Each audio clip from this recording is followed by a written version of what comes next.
if you put a God at the beginning to do it, I know, many problems, I know. well, there's lots of problems. But in this instance, the problem is you haven't explained anything, have you? You've just gone, that's so unlikely, something even more unlikely must be true. There must be a giant intelligence that just exists, which we can't even, it's like, okay, well, surely the cell is more likely than that. Hi. Hello. So, Part 3. yes, part 3. We wanted to talk about God and reincarnation. Or is this part 4? Yeah, it's part 4, really. 4. Yeah. Haven't we sorted out all the mysteries of the universe by now? Gosh. So much work. Yes, you wanted to talk about reincarnation, but you also wanted to talk about neuroscience. Yeah, but maybe just a little bit, because I realized between our last conversation and now that I still have a big problem with OCD because of these non-dual teachings. It is like they placed some kind of loop in my head, and it's really such a mind fuck. And this loop repeats and repeats since years, And I think I always look for some kind of reassurance that these teachings are wrong, so that I can finally stop thinking about this, Yeah. And last time we talked about non-duality, at the end I said to you, maybe this is the point where I can stop thinking about this. Yeah. But I realized, no, it doesn't work like this. Unfortunately, it would be great if it worked like this. And I think it's great that we talk about this, and it's really helpful. But what I really have to do is to just stop thinking about this. Stop finding some argumentation and like talking to these kind of gurus in my head. I have problems with my English. I think you know what I mean. I certainly do. Back and forth between. Cece, did you have issues with looping thoughts before your involvement? Okay. So my guess would be there's two different things going on. One is whatever's causing you to have compulsive thoughts which are bothering you, which is one thing, nothing to do with non-duality at all. And then non-duality, which has highlighted in some way something which is going on about why you had that. Something maybe towards, I don't know, meaninglessness or death or I mean, could be, I mean, there's no reason why it's anything to do with any of that. And obviously OCD is a very complicated and strange thing. So they look like different things to me. And that probably need different solutions.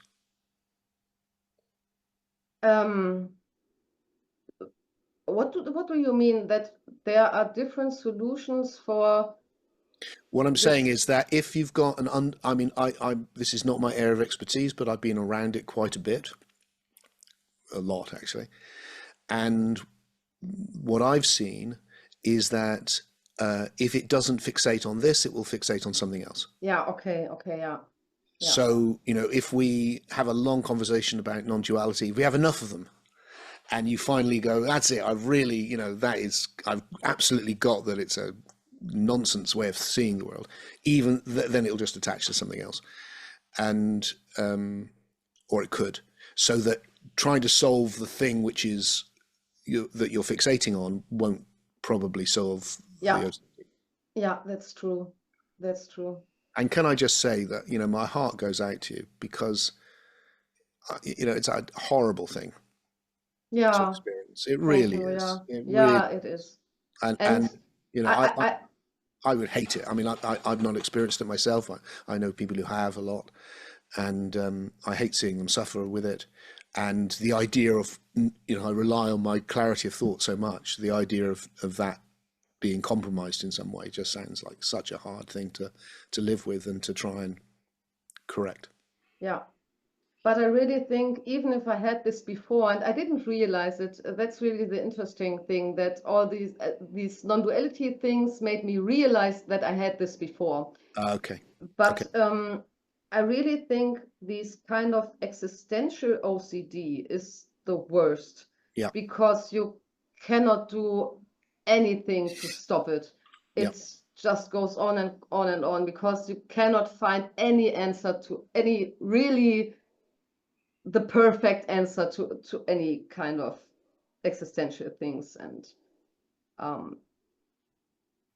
so you just I'm not sure. I think maybe I would love to have some therapy for this, but it's really hard to find a therapist in Germany, because there so many people need therapy that you don't except you have a lot of money, then it's no problem. But yeah, so I don't know.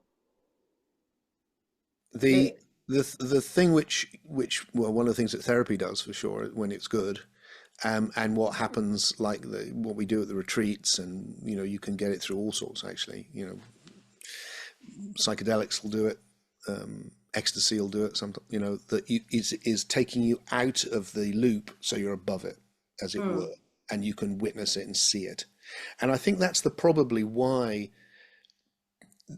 maybe yourself or other people who've had similar things get into non-duality, because non-duality, part of the positive side is it encourages you to come into a witnessing position where you're not in it.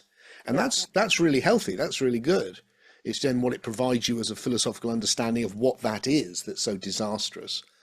But the thing in itself, that ability to rise above it and be able to see it, is great.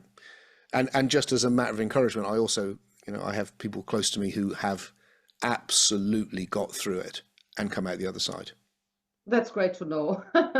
They really have. Yeah. They really have, and they're wiser and for it, as people who suffer always are when they get to the other side. Yeah. And that shift, that shift in your state of your psyche, which is what so much of spirituality is really about, still is very relevant to this, I think. However it's achieved, that you're just, one state is doing this, and you need to kind of be in a more emergent state, is the way I would describe it, so that you can see that, and in the seeing of it, it will tend to calm down. I think that's true. The problematic thing is that all these states, or like if I start to witness it, it feels like all these non-dual ideas are attached to this. Yes. So let's put a, let's just take a big, what's the word, the sword of whatever it is that Alexander had to cut through the knot of the Gordian knot. It's like, let's cut that in half, because they're not linked. The state of that state of witnessing is the ability to reflect, and the state of going back enough that you can see your own thoughts like that. That's a very emergent state of reflecting. It's got nothing to do with you don't exist as a person. It's all one. Life is meaningless. None of that. It's all added on. Yeah. It's no more to do with that than it is to do with any other doctrine, Catholicism, or any of it. It's just, it's a very healthy, natural state in which you can see things. And then it's like, well, how do you understand what that is? And the most obvious, simple way to understand it is that Cece is looking at herself. That's what's happening. But she's got the ability to look at herself in this deeper or more emergent way. Yeah. And because it's a more emergent, it's not always that easy, because things which are very emergent, meaning, that more evolved, they're quite hard. They're often harder to do until you can, and then you're fine. Yeah, that's so true. But so it can push you, as it were, to develop that state, because unlike somebody else, you kind of have to. And that can be a real advantage to you, because it's like, well, a bit like if you have a physical illness, and it's like, well, I've got to, whatever it is, exercise or lose weight or whatever the thing is, because otherwise, well, you've got that with the mind. and then you will develop that faculty, and then you'll be able to do that. And it's a great thing to be able to do, and it's nothing to do with non-duality whatsoever. Yeah. And that's the point I really have to get, because it's all these healthy things which helped me before I got so deep into non-duality. It feels like I can't use these things anymore, because everything is linked to these concepts. And that's one point why I'm so angry at these teachings. Yes. Because that's what they can do to people. It's even hard for me to try to be in the now, so to say, because it feels like if I do this, maybe I realize that I don't exist. It's Again, weird. No, it's not. It's not weird. Well, it's unpleasant, but that's what I mean by passivity. You've set up a way of thinking associated with those experiences. Well, it's just, think of it, the classical Pavlovian conditioning, with the dogs, with Pavlov's dogs, when they would hear a bell and they'd all salivate because they associated the bell with being food, and they'd salivate even if there was no food. And that's a very primitive form of conditioning, which is what's going on all the time. So you've learnt these ideas alongside developing these faculties, and so they're associated. So what you need to do is you just need to get rid of that association. Yeah. And that's where doing things like we do can help, because you can eventually, it's different perhaps, but I remember when I was in my 20s, I learnt some meditation techniques from my guru at the time, and it was a cult, and I left the guru. But I'd invested a huge amount of time on these meditation techniques, but I'd been told they were his techniques. They weren't mine, and they were, you would only work because of him. And so I had to go through this whole thing of, can I do them? Or have I got to start from scratch again? And it took me a while before I found a way through where I went, no, this is mine. I can do what I like. And then it was fine. And I could meditate again, and it was all fine. But it takes a while to disengage it because of those associations. Yeah. Yeah. But you can do it. Thank you. It's been so many years, and sometimes I really lose hope. It feels like, oh my God, how many more years I have to live with this. So it's hard, but I've come a long way, I know. It's not like it was years ago, but I still struggle to fully trust myself, because that's also one thing they do, that they take away the ability to trust yourself. Yeah. They teach you cannot trust your thoughts, your feelings, everything which is you, because it isn't you, Yeah. And you're absolutely right. And that's, for me, my aspiration is constantly to do the opposite of that, is to go, no, what else are you going to trust? For instance, if you listen to what I've got to say and you decide, I think I might trust him, you've decided that. Only you can decide that. You have to decide what you trust, who you trust. When you have to be able to tell what bits you like of what someone says and what bits you don't so much. And, all of that's you. There is no other, and it's not because, it's because how else could it be? You are responsible for yourself. So what you choose to think is plausible will depend on you, and how you act on the basis of it will depend on you. And that's why the biggest thing I wanted for years when I do these retreats, where it turned around, was at a certain point I was thinking, this is not really about just giving people the experience of oneness.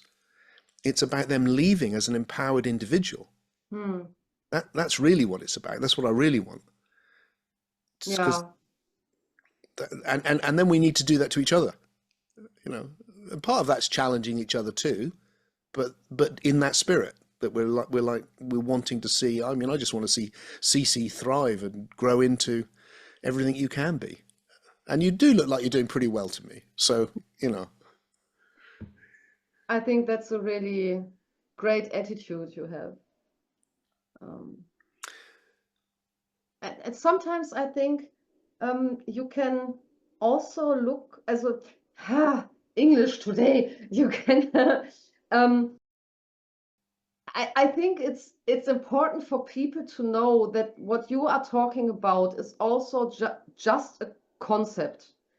And nothing could be anything else. Yes, for sure. But sometimes the way people speak, and I think you tend to do this too, is that it seems like you are really convinced of what you are saying, and that somehow people can tend to look at you like you are some kind of teacher who can teach them something about the true nature of reality also. You know? I do, but I think there's two things in there.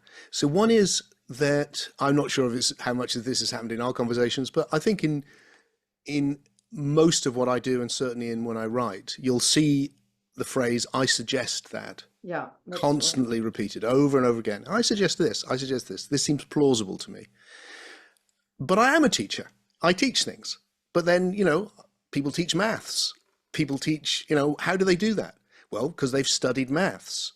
So they know more than most people. Well, I've studied this for 50 years. So most things that people think, I've already thought. And I've questioned it. I've turned it upside down. I've given it a good shakedown. And this is the best thing I've found.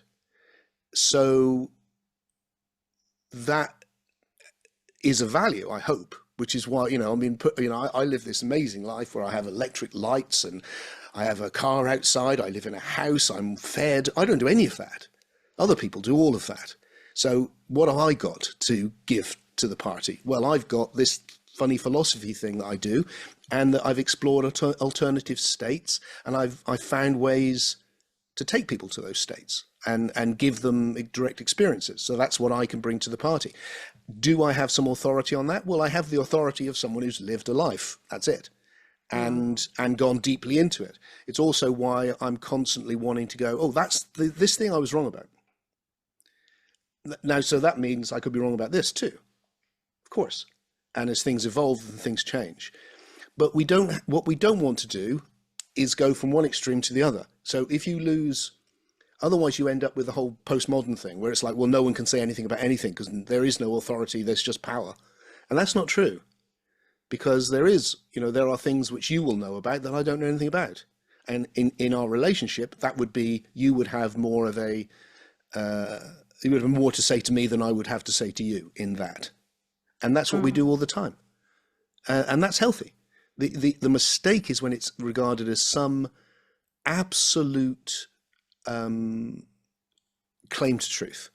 And the biggest problem that comes up in spirituality is this thing which we discussed, I think, previously, when people go, I know this is the truth because of the experience I'm having, and therefore it's absolute. Come to me, I can tell you because I know. Yeah. Rather than, I'm having these amazing experiences, I'm interpreting them in this way, and this is the best way I've found. What do you think?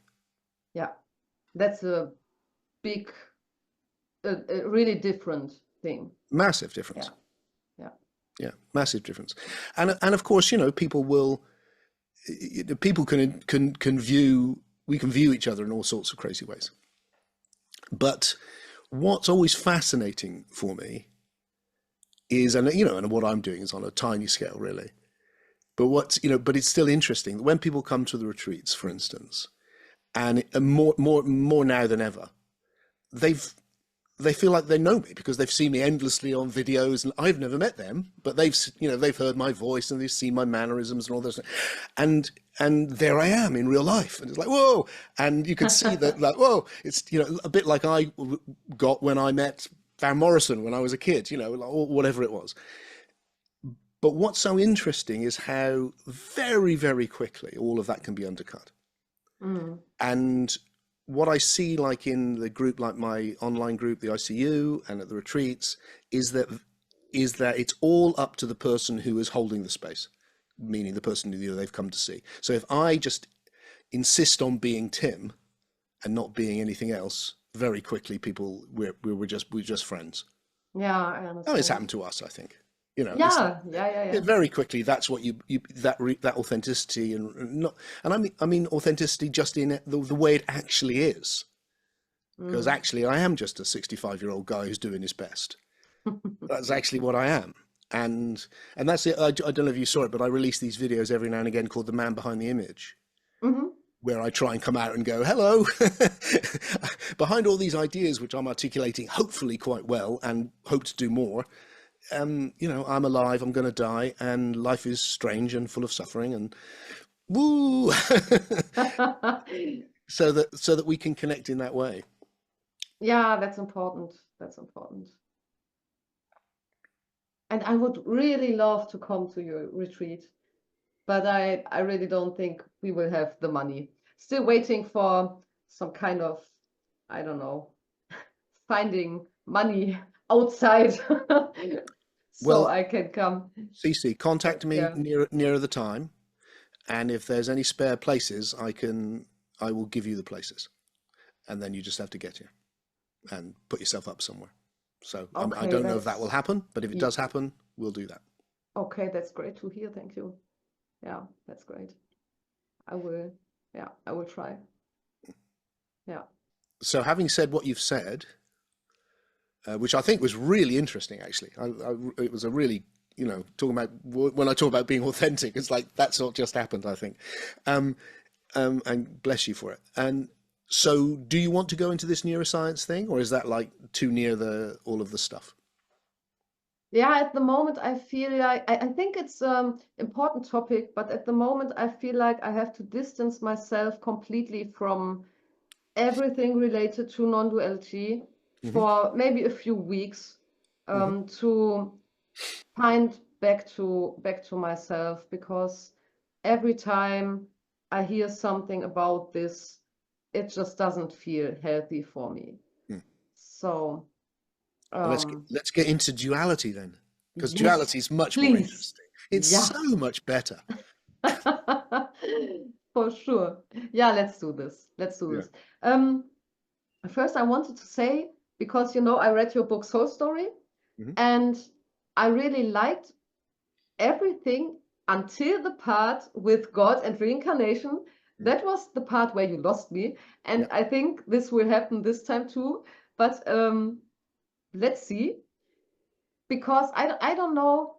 Until now, every idea you expressed seemed like the same I read in your book.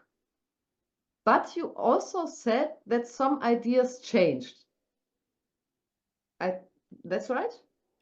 I mean, what I've done since Soul Story is to really flesh I mean, the Soul Story is a sketch of an idea, and the idea is, what if everything is one process of emergence, and that what I've been studying as spirituality is the most latest stage of that one process of emergence. It's not something separate. It's not a different world. It's not returning to something supernatural. It's all one natural process of forming, and that the latest thing to form is the areas that we talk about in spirituality. So the psyche, for instance, and that the experience of God is not of something that's at the beginning, and we can maybe drop the word God, that the experience of something greater than myself as an individual isn't the thing I've fallen from at the beginning. It's something which is emerging through psyches forming a super system, a unividual communion, and that is what you experience when you step into that enormous love and you feel like, oh, I'm part of something greater than me. It's like, yeah, it's for real. It's just not the way it's been visioned before. It's not some big man in the sky who's running the show or got a whole rule book you've got to follow. None of that. That's something else altogether. But the experience which people have and which I have, which feels like, wow, this is the most important experience I've ever had, it is. It just needs to be understood in a different way. And the same around the immortality of the soul, which is, you know, the intuition that somehow something goes on, which seems to make no damn sense if you adopt a normal naturalist view of naturalism, which is, well, the psyche is just the extra bit tagged onto the brain. Then clearly when the brain finishes, so do you. But articulating a different way of understanding the naturalistic evolution of the universe, which goes, oh, this would make it possible. This would make the survival of the psyche plausible. And that's what I've been trying to flesh out rather than changing really anything. The only real big change has been that there's no theory of consciousness clearly articulated in Soul Story in the way that I can now. Oh, okay, yeah. Yeah, understand. Yeah, I really like the idea that you say God isn't at the beginning, it's at the end, or where everything It's just the latest. goes. All I'm saying is it plausible? And I think it is plausible that the process of evolution hasn't, the latest thing it would seem for us on this planet is the evolution of the psyche. That's the latest big thing that's arrived in the evolutionary process. Is it possible that hasn't ended with that? That the psyche, which has gone and evolved into this incredible thing in which we spend most of our time, is actually coalescing into a greater system, something greater than the individual. That's really what I'm playing with. And then with the reincarnation thing, that is about going, okay, so I've looked at a whole load of other old ideas which people have had and gone, that before we dismiss them, could they make sense in a different way? And all of the others, I think, have. So what about this, what is to us in the West a very strange belief often, because we lost it about 1,500 years ago. It feels like, oh, that's just nuts, isn't it? Well, I was a different person. What the hell? That's completely mad. And what, I leave my body and then some floaty thing comes in at your birth, or is it your birth, or is it conception? It's just nuts, isn't it? So I completely get, and also, not only is it nuts, but it's often massively abused. So I'm not sure if it's still happening, but when I was young, one of the standard techniques in spiritual cults was, well, Cece, I think we've met before in a previous life, and let me tell you about it. You probably can't remember, but I see that we were in Egypt together, and you were a priestess of Isis. I once met someone like this. Yeah. It was really funny.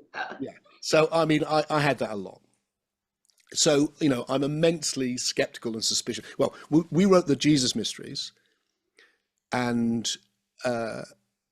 we launched it at a public event in Glastonbury, where I live, and we were told that we were saying that Jesus didn't exist and it was a myth, and we had not one but 3 people who all claimed to say that we were wrong, because they were a reincarnation of Mary Magdalene, and they knew for sure that Jesus existed. And there was 3 of them. So it was like, okay, all right. So look, there is a whole load of bullshit around this, but then there's a whole load of bullshit around everything, especially things around spirituality, because spirituality exists in the imaginal.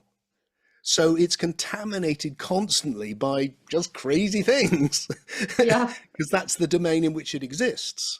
Then the question is, well, is it all just crazy things and just dismiss it, which is a popular view, or actually is that throwing out something really, really valuable? And I think, and then the problem is like, well, how do we remove all of the crazy things? So the big problem for religion, spirituality, whatever you want to call it, is that it's come from a mythic mindset, which was dominant up until 300-400 years ago. And it's still in that. So, which is why there's the level of reflection and questioning is so poor. So that's why it's constantly contaminated by nonsense. So my whole thing is like, okay, if we can apply the same level of intelligent, open-minded scrutiny to this that we've applied to other things, what will happen? Because people looked at the material world 400 years ago and went, okay, well, this is what really exists. What is it? And then they kept looking and looking and looking until they came back 300 years later and go, it's not actually there. It turns out to be information, and most of it's just empty space. Well, how the hell did you get from that to it's 99.9999999% nothing? Yeah, I cannot get this. It's just levels. If you can see it, it's levels of information. It's like on that level, it's just information. On this level, it becomes this. On this level, it's biology. On this level, it's imaginal psyche. But it's all information on these different levels. And if you can start, so what I'm saying is, look, given the track record with physics, which was by paying it close attention and being really careful with how we think, we discovered some amazing things which were counterintuitive about the nature of reality. I think we can do the same with spirituality. And that means we can look at these ideas and not just dismiss them, go, well, maybe there's something in it. Maybe. Doesn't mean there is, but maybe.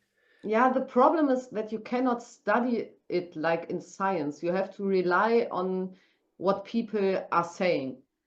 And it's not the, yes, you can't study it because it's not repeatable.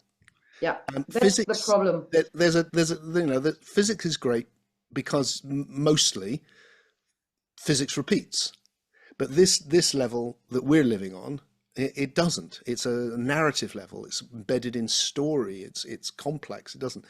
But we can still apply the same level of careful thought. It's like if you think of a court of law, you can't go, well, to find out who committed the crime, let's just repeat the crime, and then we'll repeat it again, and then get someone else to repeat it, and then we'll find out. It's like, no, there's one crime, it happened once, and you've got to use not inductive logic, but abductive logic, which means you've got to go, what's the most plausible explanation for everything we know? Mm-hmm. So with taking something like reincarnation, for me, it would be like, okay, so what do we know? Well, there are thousands and thousands of accounts of children having these incredible memories. Yeah. The University of Virginia has got 2,500 of these accounts. 1,500 of them have been scrutinized with very carefully, and they hold up. And there doesn't seem to be any fraud involved and all the rest of it. Could there still be? Yes. But as far as they can tell, looking at it carefully, doesn't look like it. Now there's a lot of these, and a lot of these are in the West. It's not just in the East. Happens a lot, but you could say, well, that's cultural. But these are people born to, working class parents in Iowa, who are just like, got a kid going, I remember I was in a plane that crashed in the this, and got the name of the plane and who the pilot was next door to them, and there it is, and on and on and on. So okay, so there's that information. So we can either just put our head in the sand and go, oh, that's just weird, ignore it. Or somehow, what is going on with that? So my approach generally has been, well, before we go looking for some other explanation, why not take it on face value first? It's like with the psyche. We experience the psyche as a non-material domain of reality. Before we go, well, it's not really, maybe what happens if we take it on face value and go, well, maybe it is. And I think it is. And the same with this. It's like, well, is there a way that could be plausible? Or is it just out of the question? And the reason that I think it could be plausible is because this understanding that everything is the emergence of information on new levels. So if the psyche can survive because it's not a byproduct of the body, it's that there's, we discussed this before, that right now you and I are a psychobiological system. And what I've articulated, which is a lot to put into this conversation, is a whole ontology, a whole way of seeing the nature of reality, which goes, the universe is learning. That's what it's doing. It's differentiating and it's learning. And what's behind everything is the past. And the past doesn't just go somewhere. It forms systems which govern how it's going to function in the future. And that's true of me and the way I move my hands and the fact that I speak with this accent because I'm come from here, and the fact that when you speak English, you've got a German accent because you come from there, all of that, but also how the light works, how physics works, that, the laws of nature are things that are not something decreed by a God at the beginning of time, which is what people used to believe. That's why they're called laws. Mm. But they're more like habits, they're more like algorithms that have developed to govern how everything behaves. And then a new level arrives, and now you need an algorithm for how that plant's going to behave. And that's going to be similar to the other plant, but not the same. Because they're different plants, and so on. If you've got that, then you can see that these information systems are not reliant on each other necessarily. Well, for instance, you can see that the body is not the cells that make it up, because all of the cells move and change. So I'm 65, you know, they say 10 years, I don't know what it is exactly. 10 years ago, I was a completely different physical body. Every atom was different. So it's not, so my body is clearly not that.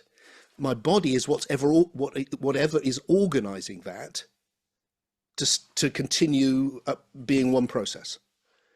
Same with the psyche. So the psyche is another level of that, which is organizing all of this stuff that's going on in the imaginal. So the fundamental idea is, okay, so like we talked about doing Zoom, and if one part of the system disappeared, like you couldn't hear me anymore, but you could still see me. We had this at the beginning.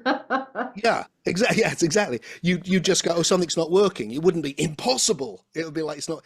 And so a similar idea, like part of the system doesn't work anymore, the biological, but the imaginal, the psyche part can still function, which means all of the imaginal experience continues without the physical, and that's what's happening in NDEs. So the problem you then have, if you take that, if you think, okay, that's possible, is, well, then what happens?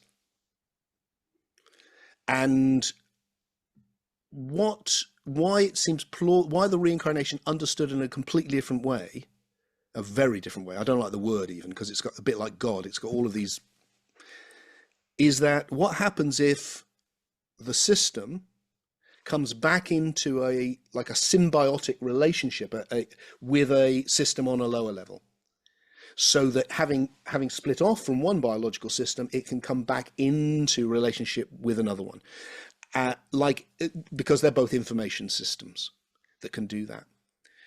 And my hunch that I'm playing with is that just like everything in the evolutionary process arrives as an answer to a problem, the survival of the psyche was an answer to the problem of death, just like all the other problems that it solved. It solved that, but also that might not be sustainable.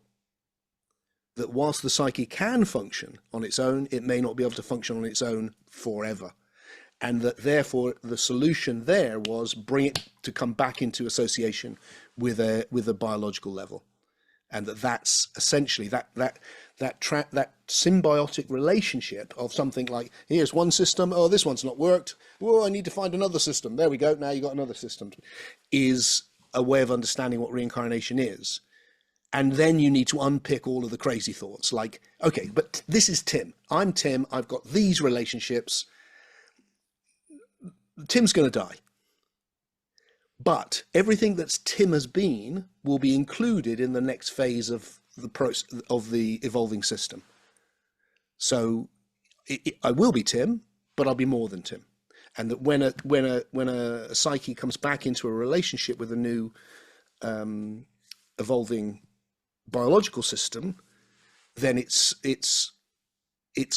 first of all, it's going to come back into a much more less emergent state. And when you're in the less emergent state, you know now, it's like if you get ill, you can't function on the higher levels. So all of that's going to be on hold. But what you are is the past. That's your identity. You're the system evolving over time. And that identity goes back and back and back, actually all the way to the Big Bang. But you're a particular strand of it. And that identity continues. So it's but this would mean that you take your identity with you. No. You don't take anything with you. You are it. Okay. Okay. You are everything that you're a particular system, let's call it, because that's a word we can use for everything. You're a psychobiological system right now, and you are the past of that system, and then you're the past going back through, the past of your biology is going to go back into the evolution of mammals and the evolution of life, and you're linked to all of that. And if you've reincarnated, then your psyche will also go back through all the past of that it has experienced. But that's what it is. It is the past. Yeah. That's what its passivity is. I understand, and that's completely plausible for me. But why does it happen that, I mean, I know there are a lot of children who remember stuff from their past lives, but then they forget. Mm-hmm. Why does this happen if you are this past in a new incarnation? I think you know what I mean. So the most likely thing I think is that there's something about the way the two systems come into a symbiotic relationship with each other, that they become one system from two systems, is that it happens gradually, and that therefore there's a period where it hasn't done this, and when it absolutely does this, then it's harder to recall. I mean, just think. I mean, I can't recall anything hardly anything anyway, before the age of what, 4 or 5. It's like the past goes, or it's hard to access. And although interestingly, 70% of people who have near-death experiences come back saying they believe in reincarnation. Yeah. But yeah. Oh, I didn't know this. Okay. Yeah, Interesting. that's the figure that I have from the researchers I've been looking at. It's high. Now that doesn't mean they all experience their past lives, although some do. It means that they come back with that sense, that intuition. So it's that I think that's would seem to be what's happening, perhaps, that is why it goes at a certain age, usually by the age of 5, if not the age of 7. Not always.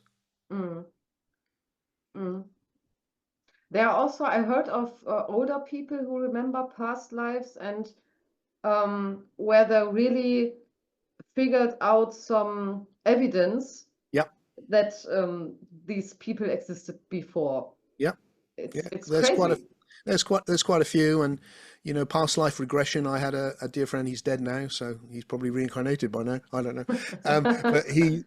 But he was one of the innovators of past life regression, and what he was doing was really interesting and needed to be dealt with carefully, and he knew that, not taken on face value. But that's like anything in this realm. It's like it is a tricky one to pick out what is reliable and what's not. Which is why when you have these cases where they can actually go, oh, I remember being in a vault there's one famous one, isn't there? I don't remember the details, but I was a part of a Jewish pogrom in a vault, I think in York in England, and they killed a whole load of people. And this vault or underground thing underneath the church didn't exist. So it was like, oh, none of that's true. And then they found it. Yeah. It did exist. And those sort of things. There's plenty of those examples. That doesn't prove anything, but it is intriguing.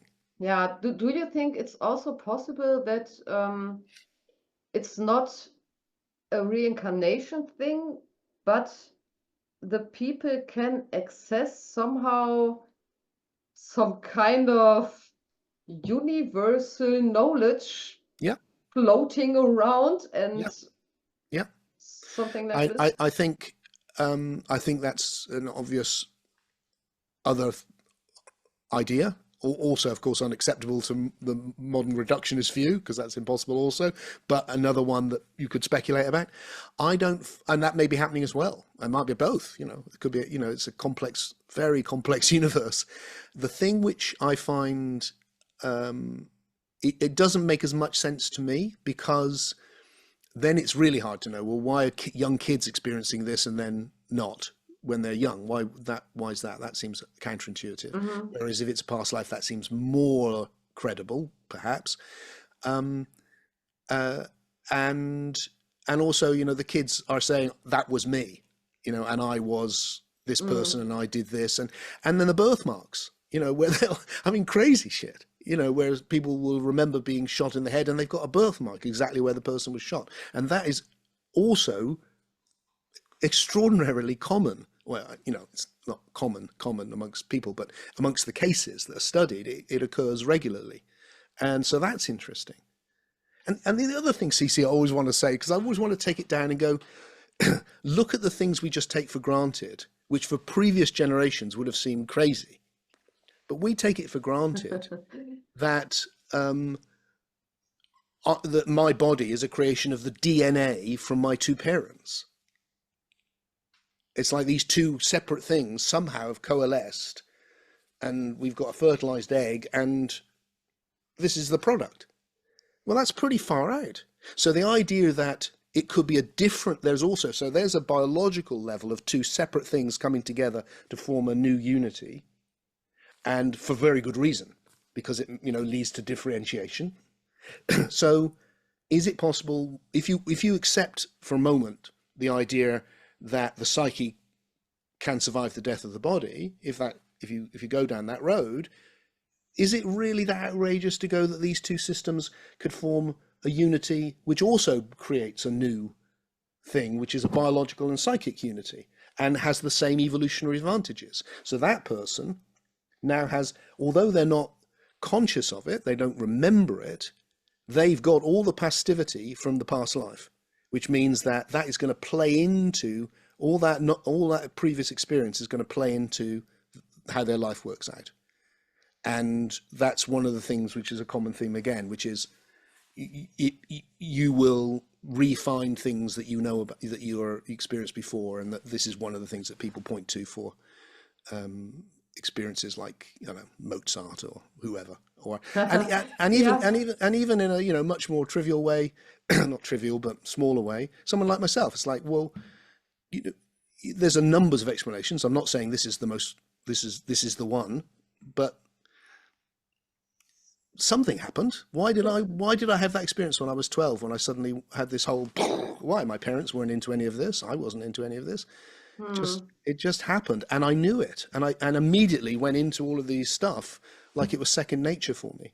And why did I find myself surrounded by at least two people who are still my closest friends, who also did that, and who also felt like and just had a sense of, we know each other inside out, literally.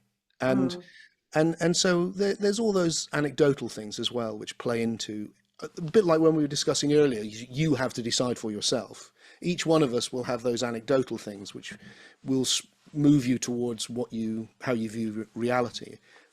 Do you think every person who gets born is a reincarnation, or do you think new souls get also born? Because if it's all reincarnation, you have the problem when did it start? How did it start? There's lots of possibilities, and this is really what I'm trying to push. Let's take these things seriously enough to consider them, and then let's look at the possibilities and try and see which ones actually explain things and which are best. And sometimes you just sit with possibilities and go, could be that, could be that, could be that, I don't know. So here's one. So clearly there's more people alive. So either not every person is a product of a symbiotic relationship. Some people, what gets called in spirituality, new souls and old souls, all of that idea. That's one possibility. It's perfectly possible, or in this view, it would be possible. But there's other ones as well, which are interesting.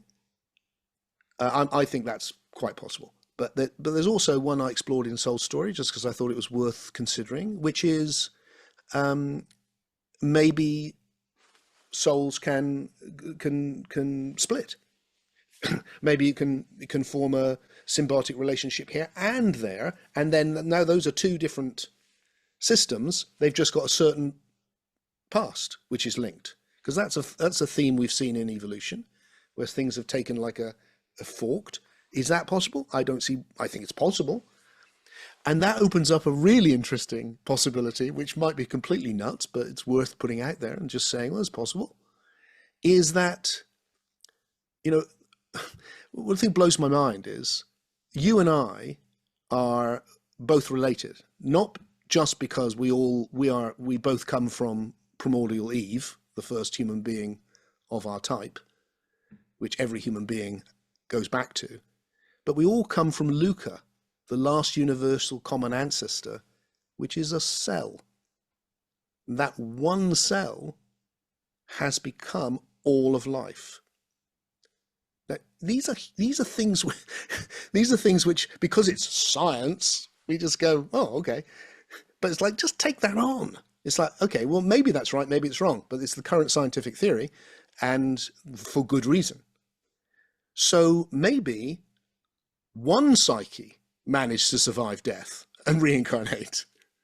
Maybe just one did. And that one that did has become all of them. That's also like, interesting. So there's three possibilities, and that's the spirit I approach this in. Just like, what could be happening here? Well, those are three things it could be. Which do I think? I don't know. I don't know. I'm happy with all of those. Yeah, for me, this this is a little bit too much with the soul can split and so on. For me, it feels a little bit too crazy, but maybe who knows?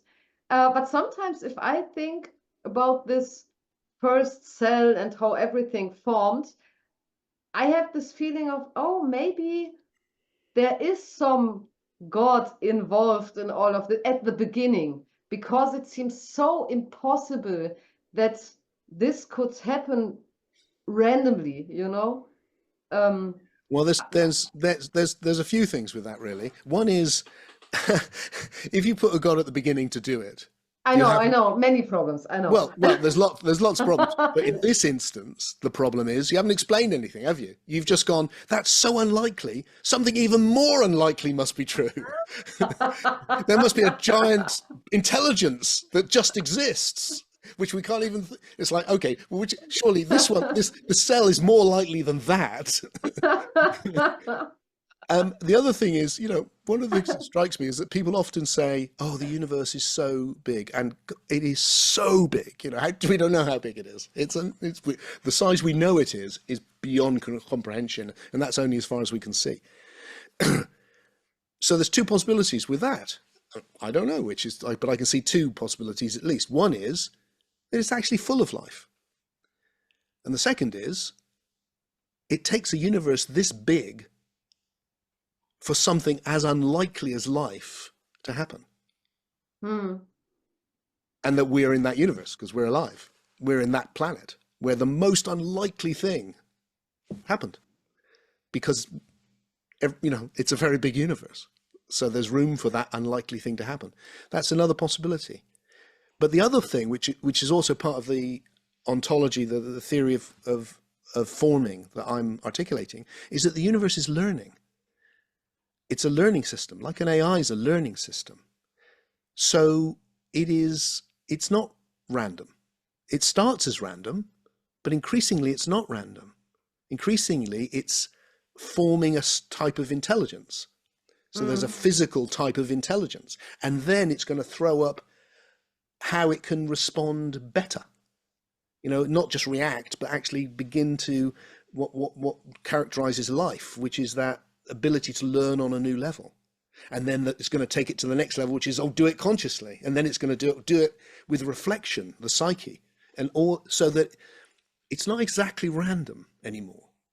A bit like when you and I create something, is it random? Not really. We've got an intention. When you've created this podcast, you had an intention. It wasn't random anymore.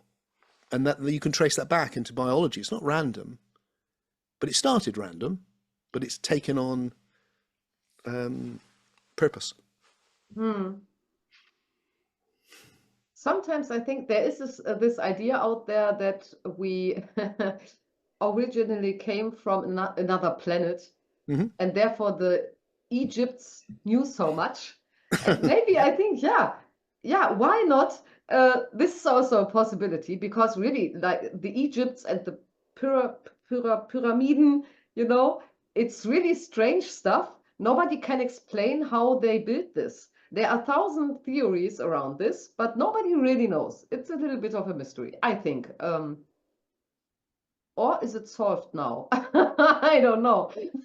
Well, there are lots of theories, and there's many archaeologists in the mainstream who will tell you that, no, we do have a fair idea. And then there's people who are pushing different alternative agendas who will undercut that and go, no, we really don't. And there's people like names escape me. I know him I know his name so well. But, you know, who'll say, oh, there's a previous civilization, maybe under the Sahara, which we've lost, all the myths of Atlantis, all those ideas. And then there's people going, oh, no, it's come from outside, something outside. And so, you know, yeah, so which of those, I don't know. But I also don't know. What I know is that human beings are pretty damn amazing, and we've done this. So I think we've been pretty amazing the whole way through. It's just we've got more and more amazing, and that things have risen up and collapsed in for various reasons, and we lose information as well as gain it. But overall, the arc, the trajectory of human history is quite extraordinary because of the psyche, because of that ability to reflect and imagine consciously. Yeah. Amazing. Yeah. Yeah. Cool. Although, given our discussion about reincarnation, if that has some reality to it, if something like that is happening, that would also be speeding up the process, because the new generation are not starting from scratch, not just because the culture has moved on, but because individuals are actually evolving. And the reason again that I take I have no particular thing with reincarnation. It's not something I've experienced particularly. I have some experience, but nothing like, no, I'm really convinced. I don't know. But why it makes sense to me, or I consider it, is because the hypothesis for the evolution of the psyche is that it's moving from the evolution of species, which is great. Biological natural selection is great for that, to the evolution of individuals. And natural selection is terrible for individuals because they keep dying. But this is a way of maintaining the individual and therefore continuing evolution on a more emergent level. And if that is the case, how does that evolution continue? And one of the ways of answering that question is through the traditional way, which has been believed by just about every culture through history, which is again interesting. Even people say you can find evidence for that belief maybe in Neolithic graves and things like that, although that's a bit iffy, but certainly in recorded history, it's very, very common belief. And the commonest belief starts with indigenous peoples that you get reincarnated back into their tribe, often their family. And then you notice that expands, and then it becomes, no, not just your family, but somewhere. And then in the modern world, you've got it like, oh, cross-cultural, and, oh, you know, you've got a Tibetan Lama born in Chicago and all of that. And it's like, oh, and again, that can be like, well, that's crazy shit. But it could be the same thing we've seen everywhere else, the evolution of the process. A bit like heaven, the idea that what people describe experiencing after death has changed. You know, it starts as something vague, shadows. Hades is a world of shadows, underworld. Same in the Jewish tradition. But then that evolves until it starts becoming these visions of religious visions, culturally specific, or visions of your everyday life, but in a fantasy way, like the happy hunting grounds or whatever, you know, the Valhalla. And then it's going to become like today, where people have got these incredible, often non-religious, multicultural visions. Now, either that just reflects culture and it's just imagination, or those two are actually linked. And the way in which the imaginal is experienced now is different than the way the imaginal was experienced when souls were just learning how to do this. Yeah. What I ask myself is, do you think that the souls decide to reincarnate? No idea. Because that, I think that's really a problem. You have these people who say you chose your life, you chose what kind, blah, and then you have to explain why some people suffer so much. I don't think they choose this as a soul in the afterlife. I couldn't agree with you more. That, you know, so there's a lot of theories about that. I mean, that goes back to Plato and probably beyond, where Plato has people throwing lots. And you get, oh, you've got Cece, oh, you've got Tim Freak, hard luck. You know, it's like all of that stuff. It doesn't ring true for me. I think what strikes me is, you know, when I fall asleep and I dream, I don't choose what I dream. It just happens. And that I think the whole process may be more like that, something which is naturalistic. However, you can learn to choose how you dream. And it's also possible that you can learn to choose how you incarnate. It's also possible that you can arrive at the place where you don't even have to incarnate. It's possible you can integrate yourself into the individual communion, the super system, in such a way that you can continue to evolve within it. Who knows? I don't know. These are all possibilities. So it could be that there's lots of different things happening. Some people are choosing to come back because they want, out of compassion, because we're all one thing, we haven't left it behind. That tradition, the Bodhisattva tradition, that may be for real. Why not? And other people just can survive in the imaginal for so long and then go unconscious, and the next thing they know, they're in another life. So all of that could be happening on different levels of emergence, or maybe not. Maybe it's just one thing. I don't know. The important thing, I think, is to be able to look at these things and see which is the most plausible, given the evidence, but also given all the other things that we're understanding. So for me, I think the place I would probably go to if I had to put my money on it would be all of those things are happening. Yeah. But not someone's, I'm going to choose to be a kid who gets some horrible disease at the age of 3. Not that. Yeah, that's just crazy. And not karma. Not that either. Not you're being punished for something you did in a past life, all of that. No. Yeah. I don't think, I think that's an old attempt to understand why they're suffering. And it's wrong. Yeah. And maybe to push people to only do good stuff, like in the Bible, the 10, the 10, But today I don't want to talk English today. You're doing so well, Cece, and I'm so grateful to you. I'm grateful that you understand what I want to say, even if I'm like, oh no, I understand. I always understand what you're saying. You're always very clear. Yeah. It's sometimes it's so horrible because I understand you so well, and I have so much to say, but I can only say such small things because it's really hard to express. But you understand. I think you're talking about the 10 suggestions. Oh no, it's not suggestions, is it? The 10 commandments. That's right. I remember. Yes. Yeah, I think I really like it that you take all these possibilities and say maybe the only thing that makes sense is if they are all true, and this is plausible for me, because otherwise it wouldn't make any sense. So if I try to believe your theory, this is the only way it makes sense for me. So yeah. And as I've said numbers of times, for me, it's about staying open to these possibilities and seeing the explanatory value. It's, and coming up with what's the best way of, this is what's called abductive reasoning. What's the best way of explaining this that we can?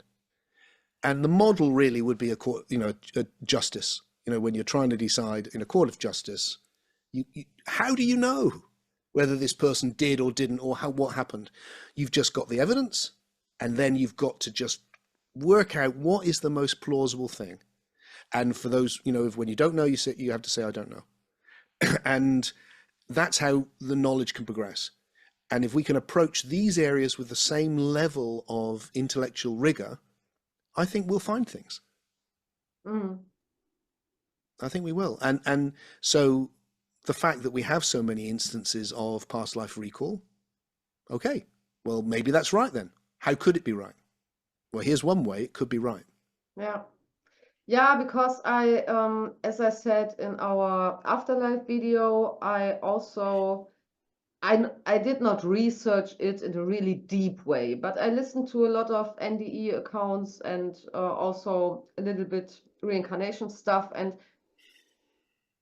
I for me, it feels like you cannot dismiss this all.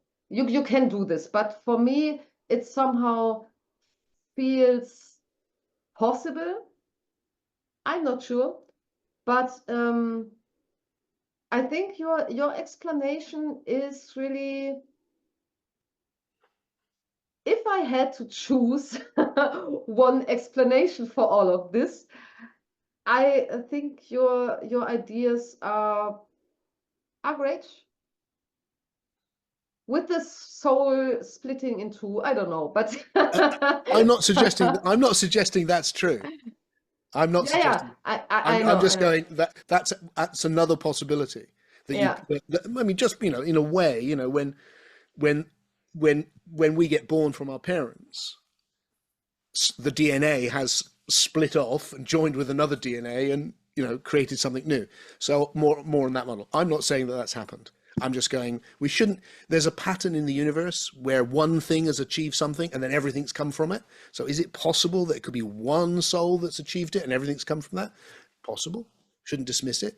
And then when we don't know, we can, what I do is I just go, well, there's three possibilities here that I think are worthy of, of considering as possible. And I'm not going to give it doesn't matter to me enough to spend the rest of my life trying to work out which one of those three is possible. It does, that's not my thing. I'm reincarnation. If I was Mr. Reincarnation, that was my thing, then I would. But it's not. What I'm interested in is how can we get an overall understanding of what this is and what we should do about it. That's my thing. That's what I want to do. And that's why it's lovely. If I can provide you with ideas where you go, oh, that's kind of making sense, then hurrah, I've done my job. That's the thing I do, like a plumber mends plumbing. A philosopher does this. Yeah. And if I do it well, people can go, yeah, that really helped, thank you. And then they take it and it's their own. Yeah. And I mean that, that it's a bit like, with me and my guru, I'm not going, well, this is my philosophy. So, it's like, if you take it, you need to make sure you mention it's mine.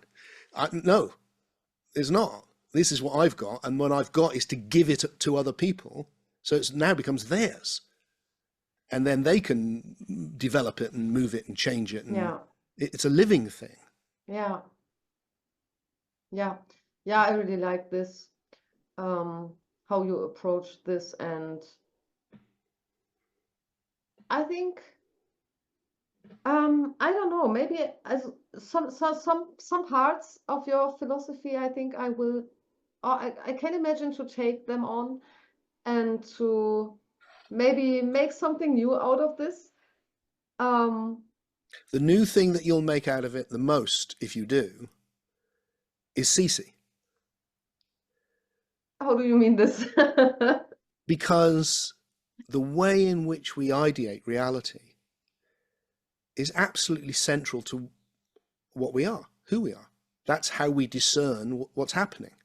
That governs the narrative we tell about what this is, what we should do with it. All of it is how we discern things. So we've got all of that discerning going on a very low level, which is what we can survive with. But all of this stuff is the next level up, and it governs whether you think your life has value, what that value is, how to treat other people, what purpose you may fulfill. All those things becomes who we are. It becomes our past, and it shapes our future.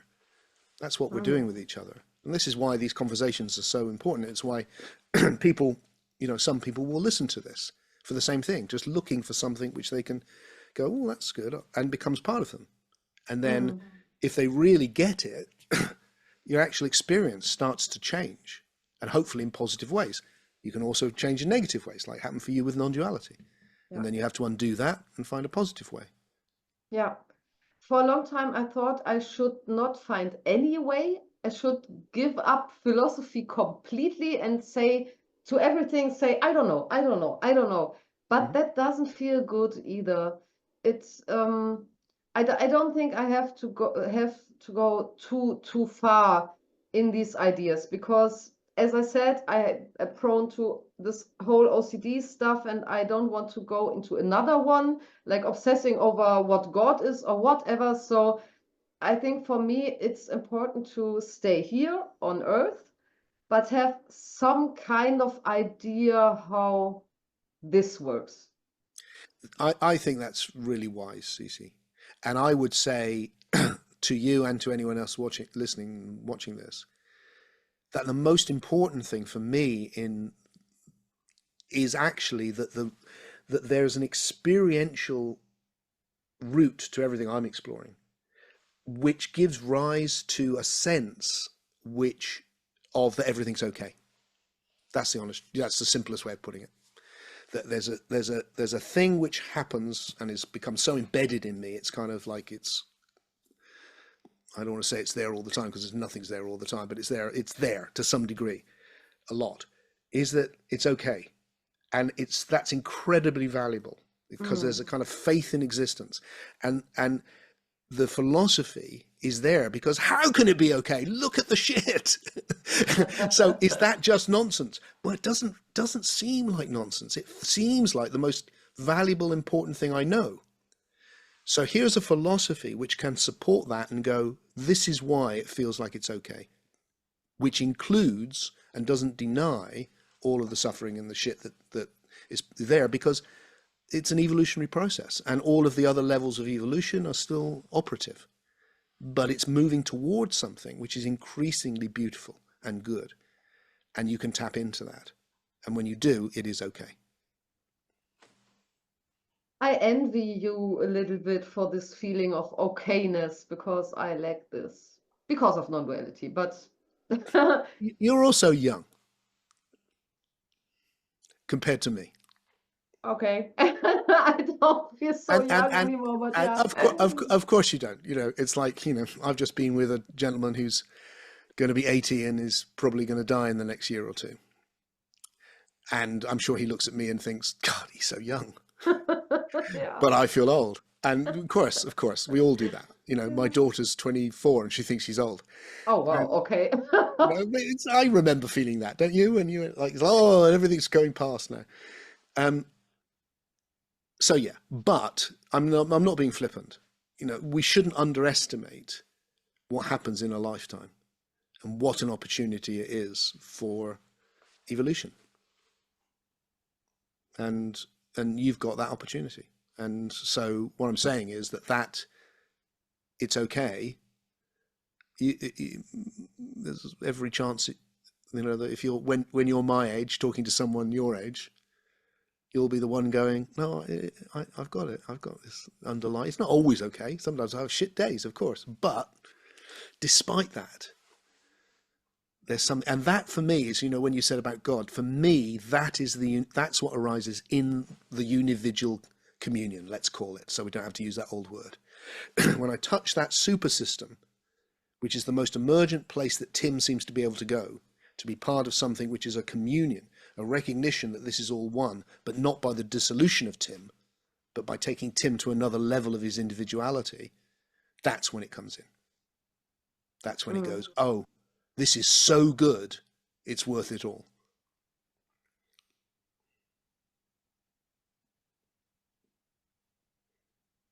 But just to say something to this communion God thing, is this the right word? I make words up because there are no right words.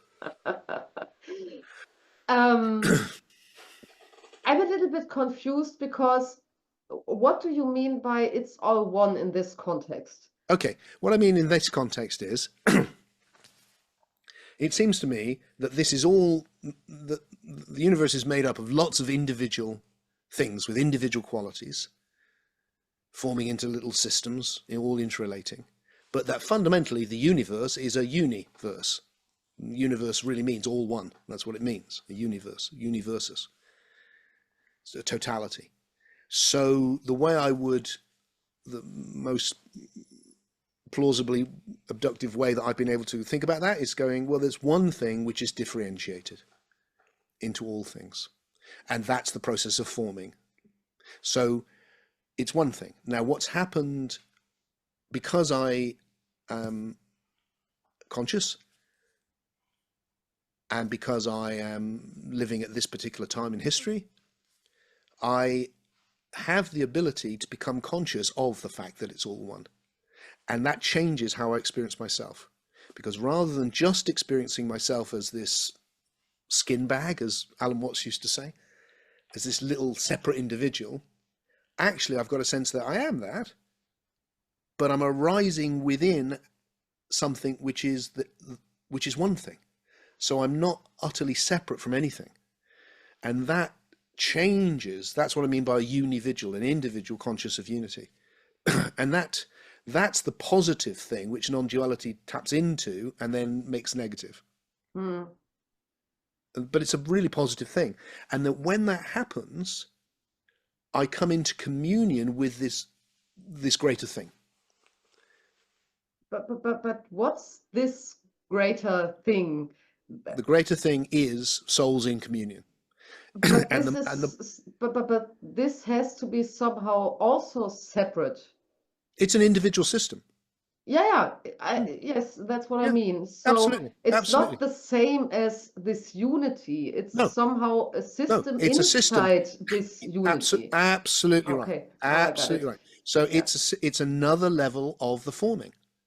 It's just that what marks out this level, I think, is that it's comprised of psyches in a state of communion, and that it is something. It's the big mind, which the Hermeticists talked about, the Zen people talk about. It's not where it started. The big mind has arisen from all of these small minds combining, just like the internet has arisen from all of these computers. It's like it's a super system, and that pattern has happened again and again. I'm a super system of cells on a biological level. They've all come together, they're all different, they all work magically together as one system, and you've got a body. Same thing, but on the next level. Okay, I understand. And it's not the it's a very different idea. It is part of the evolving universe. It's just the most emergent part. And it's the part that when we touch it, we go, there's something greater than me, and it feels like love, because there is something greater than you, and it does, and the response you have to being in communion can be described as love. That's the emotional response that happens to you as an individual and to your body when you touch this deep connection with everything. Okay, yeah, no, I understand. Yeah, sometimes it's better if people explain it to you, because you wrote this in the book, but it was a little bit too abstract. Now I get it better. Well, hopefully, it's been a few years since the book, so hopefully I'm getting better at being able to articulate it. Maybe. But one of the great things, one of the hard, I think so. I think I am. I hope so anyway. But one of the things about writing a book, have you written a book? No, I want to, but I'm not sure if I will ever do this. Yeah, you probably will. Although books are a bit old technology, really. You're doing this, that's the modern technology. But one of the things about writing a book is you're talking to everyone. One of the great things about having a conversation is I'm just talking to you. So I can tell when I say something, I'm intuiting, I'm meeting you, and I'm doing my best and I can read that meeting in such a way that I'm more likely to say it in a way where you can come back to me, you see? It's like, I wish, this is why this is better. No one reads a book and says, Tim, hang on a second. Hang on, what do you mean by this? You can't do that with a book, but you can do it with this. Yeah. So that's why this works so well. Yeah, it's great. Maybe we maybe we should meet another time, and I will write down some questions I have to all the stuff I heard from you, so that you can respond to all of this. Because I think if I go on thinking about all you have told me a little bit, I will have some questions, maybe. And maybe I'm sure you will. I'm sure, and so you should. Should, because I sit here every day with all of this, and I'm full of new questions all the time. So, but it's been a lovely conversation. So hopefully it's been of value to you. I've loved it, and hopefully it's been of value to anyone who watched this. Yeah, I hope this too. And I really like talking to you. You're such a, I don't know, great person to talk to. It makes so much fun. Oh, well, I'm just delighted to hear that. Yeah. Yeah, really. You too. Thank you. Okay, then maybe, or do you want to add something? No, I think we've covered so much, and like you say, we'll see where it goes next. But it's great. It's great to be in touch. Yeah, yeah, for me And too. I really hope that that I'm really grateful for all of the people in Germany watching this that are putting up with it being in a foreign language for them, and that I'm delighted to be able to reach across and say hi. Okay, I hope most of the people understand English. I'm not sure. Some people don't, and I cannot do this subtitle stuff anymore. But hopefully, oh, I think you can reach a lot of people who can understand English. Yeah, So yeah, yeah, yeah. yeah. Okay. Thank you. Well, till Yeah, next time. yeah. Till next time. See you.